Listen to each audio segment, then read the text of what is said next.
Etsy's customer support in late 2025 primarily relies on a ticket-based system and self-service resources. This means there's no widespread live chat or phone support for most users.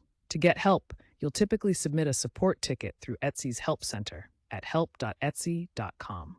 You can search for articles, select a category like buying, selling, or account issues, and fill out a form with the details of your problem. Response times generally range from 24 to 48 hours, but can be longer during peak seasons. While Etsy introduced an AI-powered chatbot for basic queries, it mostly directs you to relevant articles or, if needed, to submit a ticket. Keep in mind that high-volume sellers may have access to faster support through a separate portal. When submitting a ticket, be as detailed as possible. Include order numbers, screenshots, and clear descriptions of the issue. This helps avoid delays from back-and-forth communication.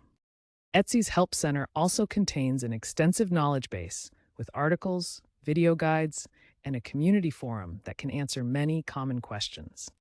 If you're a buyer with a refund issue, use Etsy's Resolution Center, which integrates with payment platforms like PayPal and Stripe. Remember that Etsy generally doesn't directly intervene in buyer-seller conflicts unless fraud is suspected. While frustrating, the lack of live chat or phone support is a deliberate choice by Etsy to prioritize efficiency and maintain written records for accountability. Keep an eye on future trends, as AI and automation may offer expanded support options in the coming years.